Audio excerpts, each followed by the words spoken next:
everyone, and thanks for joining us. Today, we're back with dark romantasy author and motion graphics designer Jacob von Tobel. Hey, Jacob, welcome back. Hi there, how's it going? It's going good. How are you? Yeah, not too bad. Happy to talk about the publishing process today. Great. So, we'll just jump right in.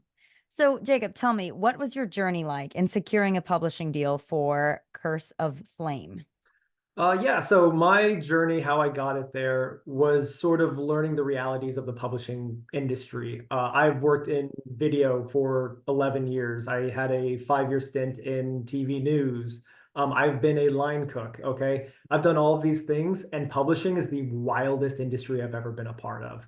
Wow. It is it feels institutional in how large and powerful it is, and there's so many unwritten rules, but at the same time it can feel like the Wild West at times. So Hmm. learning this world is like, it's very, very intense, and no one has the same publishing journey at all. Like, first of all, take that, front and center when if you're going to take anything away from this.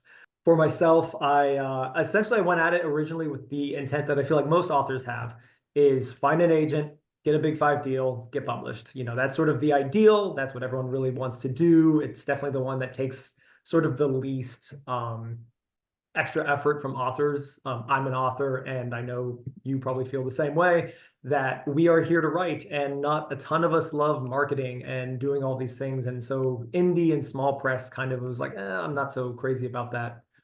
Yeah, but eventually it went to the query process, and I was submitting a ton of queries and sort of getting back from other agents, not getting a whole ton of interest.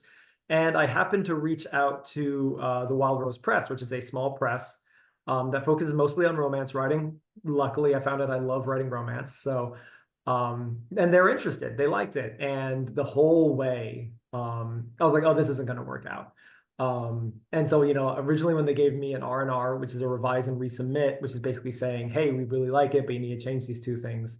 I think it took about 6 months before I answered them, just because I was so convinced it wouldn't work out, and I was terrified of that no. So I took that time and I wrote another book. And then finally, after again grinding my nose against the query process for another couple of months, I was like, you know what? There is someone who was interested. Let's look into it. It's not the journey that I had in mind, but that's not necessarily a bad thing. So I looked into it. I got back in touch with them, submitted it again. They liked it, and my editor, Marina Stam, absolutely love her work. She's really great to work with.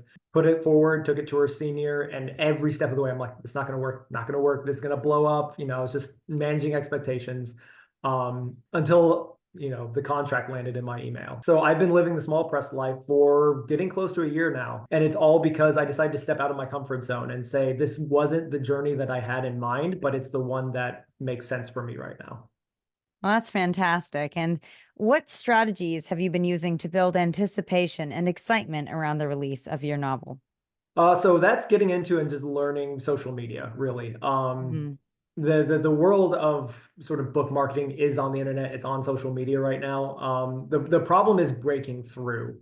And really, the way you do that, for me, the strategies is you have to look at what's working. You have to get on Instagram. You have to get on Threads. You have to get on TikTok, though I'm still trying to figure that platform out.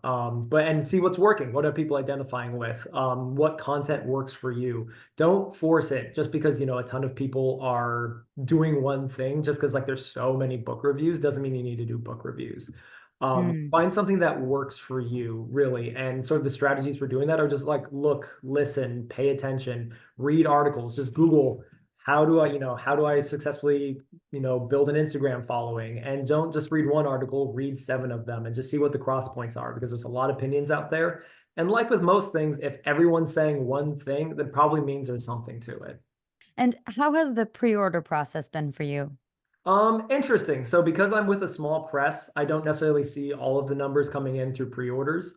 I've read some things back and forth on pre-orders. I've read that some people put a lot of stock in it. They really want to, juice up those pre-order numbers, so they come out day one, bam, they have a huge sales number. Other people don't put a whole ton of stock in it. They're more about just like building community, building followers.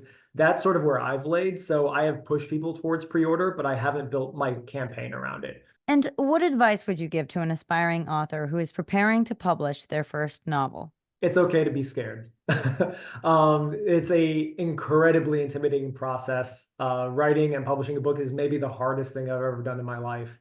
And guess what? Just don't compare yourself to everyone else. That's really the biggest thing. That's something that I struggle with personally.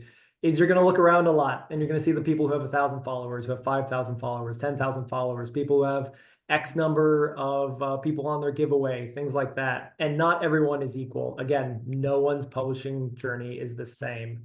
So focus on what's in front of you. Don't look around too much. Like it's important to have friends. It's important to have a community and other authors to network with, but don't let it keep you up at night if you don't have exactly what everyone else has. Well, Jacob, thank you so much. That was wonderful insight on the publishing process. Absolutely. I'm happy to help. That's all the time we have for today. Thank you, everyone, for tuning into today's interview with dark romantasy author and motion graphics designer, Jacob von Tobel. Be sure to check out our website for more videos. Wishing you all a fulfilling and successful writing journey.